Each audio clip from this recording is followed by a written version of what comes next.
Halo semuanya, ketemu lagi di Enaknya Diobrolin. Kali ini bersama saya Syahnas Soehartono. Pertanian memiliki peranan penting dalam kehidupan manusia karena fungsinya sebagai penyedia pangan, energi, serat, dan juga pakan. Namun sayangnya masih banyak sekali nih ya anak muda yang berpikir kalau menjadi seorang petani atau terlibat begitu ya dalam kegiatan di bidang pertanian itu mungkin kurang keren atau kurang menjanjikan gitu. That's why Pusat Pendidikan Pertanian merancang program dan juga sistem yang disebut pertanian modern dan petani milenial. Nah, apa sih sebenarnya yang dimaksud dengan pertanian modern dan juga emangnya ada nih petani milenial? Nah, yang kayak gini enaknya diobrolin.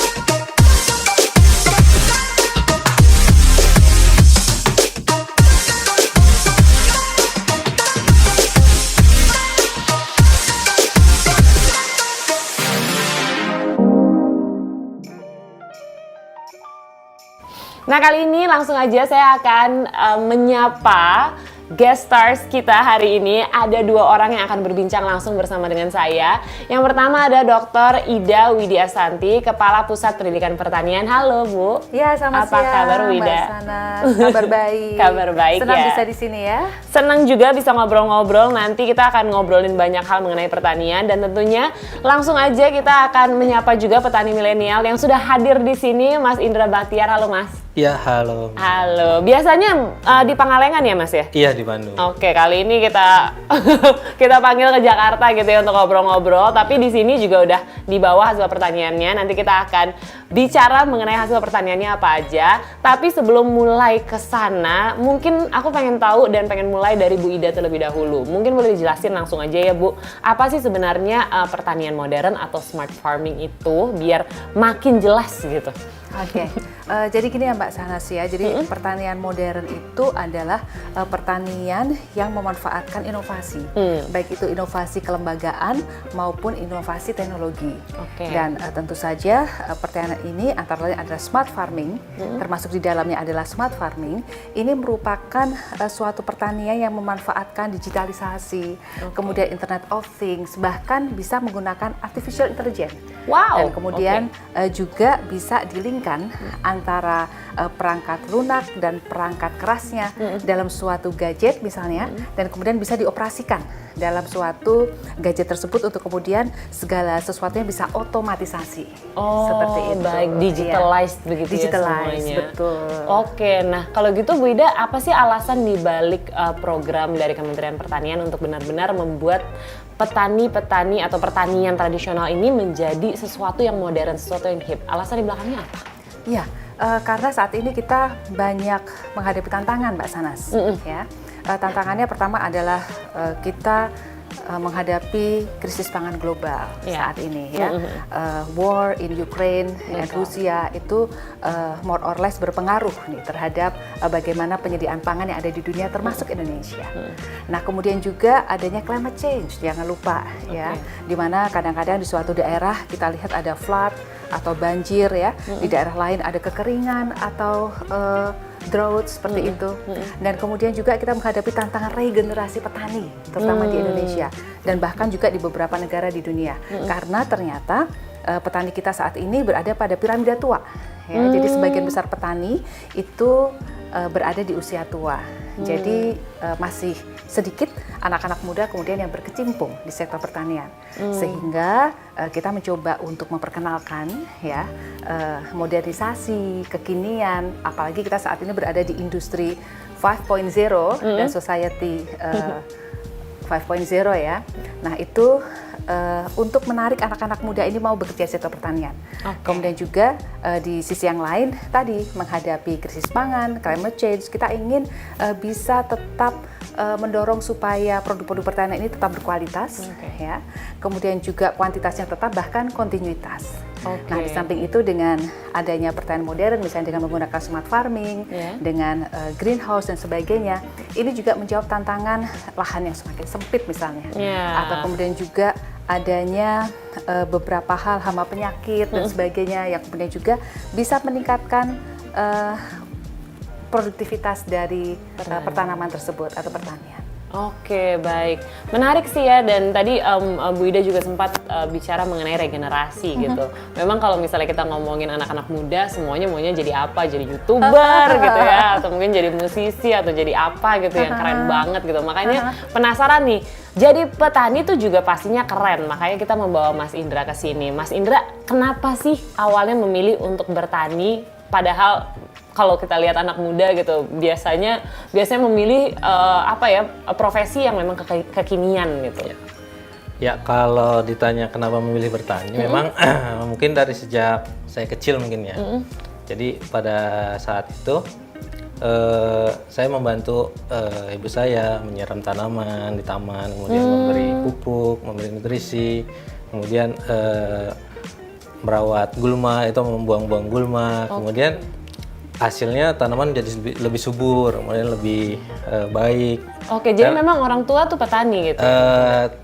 Kebetulan tanaman di rumah aja taman gitu. Oke. Nah, dan melihat hasilnya itu ada perasaan senang gitu. Kemudian ke bawah sampai kuliah. Nah, setelah kuliah akhirnya berkecimpung di pertanian karena memang ada alumni juga yang bergerak di bidang pertanian dan saya bergabung, kemudian belajar mengenai apa itu pertanian dan bertani secara langsung dan melihat hasilnya itu dari tanaman yang kita rawat, diberi pupuk, dipelihara dan menghasilkan. Itu sesuatu yang membuat saya senang gitu.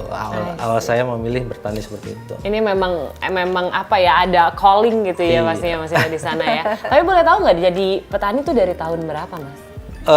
Kalau dibilang mungkin sejak kuliah ya.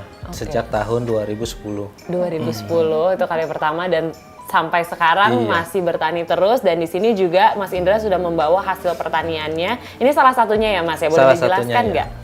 Ini produk tomat cherry yang dihasilkan dari smart farming yang ditanam menggunakan greenhouse berteknologi. Oke, selain cherry tomatoes ada apa lagi, Mas? Kalau kebun saya sendiri, diantaranya ada tomat cherry dan cabai untuk ekspor di hidroponik. Baik. Sudah ekspor nih Mbak Sana. Sudah ekspor, luar biasa. Tapi masih penasaran sih aku, smart farming yang disebutkan oleh Mas Indra, nanti metodenya seperti apa kita akan bicara lebih lanjut. Karena penasaran gimana sih itu diterapkan gitu dari sesuatu yang tradisional, abis itu disentuh dengan teknologi. Gimana? Boleh dijelaskan nggak, Mas Indra? Ya, jadi kebun saya sendiri kita menggunakan greenhouse sebagai teknologi. Seperti yang kita tahu, greenhouse itu kan fungsinya untuk melindungi tanaman ya dari adanya perubahan iklim atau serangan hama penyakit. Kemudian tanaman yang ditanam itu menggunakan kokopit atau media pengganti dari kelapa. Nah, itu fungsinya untuk menjaga tanaman supaya tidak terserang penyakit juga. Jadi kita menggunakan greenhouse itu secara close, tertutup. Nah, di dalam greenhouse itu kita membuat mengaplikasikan teknologi untuk mengatur pengendalian iklim mikro. Iya, jadi di dalam greenhouse kita mengatur suhu supaya tanaman bisa dapat tumbuh dengan baik, kemudian juga kelembaban. Itu sudah kita setting atau menggunakan aplikasi supaya tanaman itu bisa tumbuh dengan baik. Kemudian yang kedua teknologinya itu dengan kontrol irigasi sistem. Jadi juga menggunakan teknologi untuk memberikan asupan nutrisi kepada tanaman sesuai dengan kebutuhannya. Ya, misalnya tanaman kita baru tanam masih usia 0 hari, kita memberikan nutrisi secukupnya. Kemudian setelah 1 bulan ditambah nutrisinya. Sama seperti manusia, pada saat bayi kita hanya diberi bubur, gitu. Kemudian semakin besar asupan nutrisinya atau kebutuhan nutrisi tanaman itu kita tambah sesuai dengan kebutuhan. Itu kenapa supaya tanaman dapat tumbuh dengan baik dan menghasilkan produktivitas yang tinggi. I see. Nah, untuk penerapan sistemnya tuh berapa lama dikembangkannya, Mas Indra? Penerapannya mulai dari penanaman sampai panen sampai akhir gitu. Jadi mulai dari pembibitan kita menyemai menggunakan teknologi juga sampai panen itu kurang lebih siklus tanaman kurang lebih 1 tahun. Kurang lebih 1 tahun, oke. Dan sudah dirancang begitu ya sistemnya sedemikian rupa sehingga bisa diteruskan saja begitu. Tapi ada lagi nggak mungkin beberapa metode yang sedang dikembangkan oleh Mas Indra? Kalau yang sedang dikembangkan memang kita memperdekat jarak tanam ya. Jadi dalam 1 meter perseginya itu semakin jarak dekat tanamnya. jarak tanam. Oke, Itu nggak kenapa? social distancing ya Iya. kayak kita. Tadi kenapa Oke. yang Ibu Ida sampaikan bahwa lahan pertanian semakin sempit. Jadi Iya. kita memanfaatkan lahan yang terbatas. Oke. Jadi semakin terbatas lahannya, kita maksimalkan lahan yang ada. Oke. Itu kita menggunakan smart farming dengan menggunakan drip irigasi system.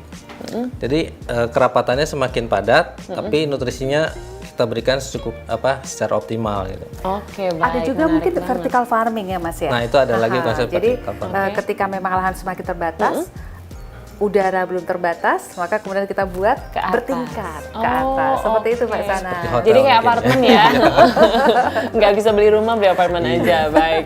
Nah Bu Ida, Oke. saya juga penasaran nih Bu Ida, sebagai badan penyuluh dan juga pengembangan pertanian, sebenarnya bagaimana sih cara Pusat Pendidikan Pertanian ini mendorong dan juga mengedukasi sistem smart farming yang memang sudah diterapkan oleh Mas Indra ini untuk menjangkau generasi-generasi muda lainnya gitu? Karena kan kalau nggak kepikiran gitu, Iya. gimana tuh Bu Ida? Ya, oke. Jadi melalui berbagai macam kegiatan yang ada di Kementerian Pertanian, Mbak Sanas, kita punya pertama tadi Duta Petani Milenial, Duta Petani Andalan.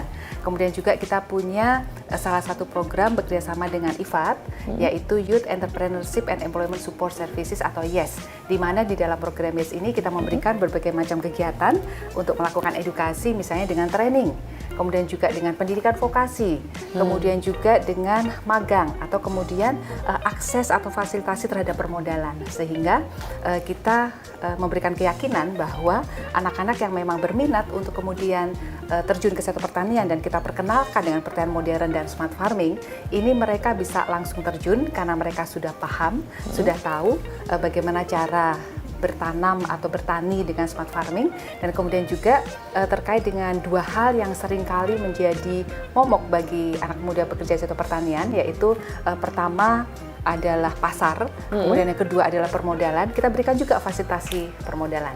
Kemudian untuk pasarnya tadi juga sudah disampaikan oleh Mas Indra, kalau untuk produk-produk smart farming yang berkualitas, kemudian juga kuantitas atau produktivitasnya cukup banyak, ini nggak masalah karena sudah tersedia banyak di pasar-pasar modern atau bahkan bisa ekspor. Seperti itu Mbak Sanas. Oke. Ya. Nah, kemudian dari 2,5 juta petani milenial ini, kita juga Pak Menteri melantik atau memilih 2.200 duta petani milenial dan duta petani andalan. Mas Indra ini salah satunya. Oh, oke, duta petani. Iya, jadi beliau punya tugas nih dari Pak Mentan untuk kemudian juga bersama-sama dengan Kementan, hand in hand, untuk kemudian juga menyampaikan kepada anak muda di sekitarnya untuk ayo kita menggunakan teknologi, kemudian kita bertani dengan cara-cara yang modern seperti itu. Oke, dengan smart farming ini. Nah, tapi penasaran juga antusiasmenya tuh gimana Bu Ida ketika memang mengajak mereka gitu ya, yang sudah tahu dan sudah paham mengenai pertanian secara tradisional dan kemudian untuk berpindah dan juga mengembangkan smart farming ini. Antusiasme mereka tuh seperti apa? Kalau untuk anak-anak muda luar biasa Mbak Sanas. Jadi bahkan ketika kita bekerja sama nih dengan golongan milenial ini ya, ini di luar apa yang kita harapkan sebelumnya.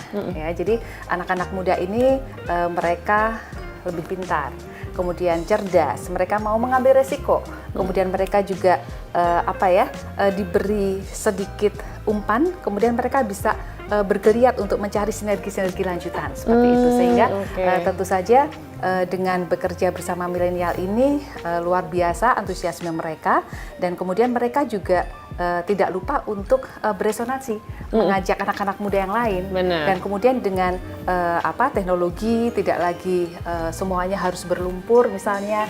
Kemudian kalau Mas Indra ini kan bekerjanya di greenhouse ya Mbak Sanas ya, Iya, di dalam kan? ruangan. Jadi dalam ruangan ya, jadi nggak ini ya, nggak panas dan nggak Sedikit saja. sedikit Sedikit saja, panas. itu tidak terlalu berlumpur begitu ya, sehingga Oke. kesan teknologi dan modern itu ada sehingga anak-anak muda tertarik untuk masuk di sektor pertanian seperti itu. gitu. Oke. Jadi Antusiasme cukup antusiasmenya bagus, gede ya pasti ya. Nah kalau gitu penasaran juga dari Mas Indra, biar langsung makin berresonansi gitu. Dan memang kan kalau kita bicara mengenai anak muda, kita ngomongin pasti kolaborasi gitu. Kalau misalnya mereka dengar, oh begini, oh pasti mau membantu juga, mau ikutan gitu. Pendapatan dan juga pengeluarannya itu gimana tuh Mas? Mungkin boleh dikasih sedikit skema ya. Ketika Mas Indra melakukan smart farming ini gitu ya, ada nggak sih perbedaan yang signifikan yang jelas bisa langsung didapatkan keuntungannya? Ya, kalau perbedaannya jelas ya. Pertama mungkin dari segi dampak perubahan iklim global ya, karena dari perubahan iklim global yang terjadi saat ini sangat berdampak bagi pertanian.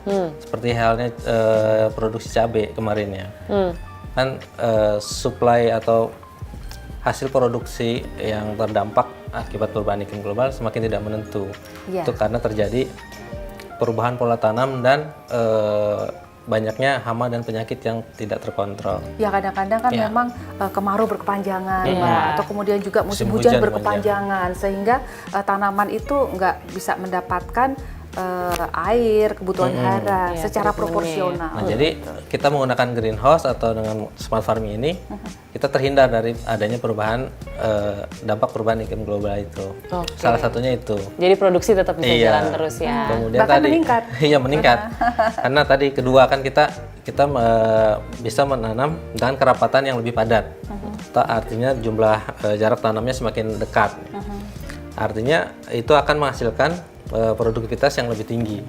Kalau dari kebun saya sendiri, dari rata-rata produktivitas tomat itu 30 ton per hektar, itu kalau kita menggunakan greenhouse bisa mencapai 150 ton Per hektar. per hektar. Wah kalau luar menggunakan biasa. greenhouse. Ini pun saya kagum Mbak Sanas. Ya, kalau luar menggunakan biasa. greenhouse, iya.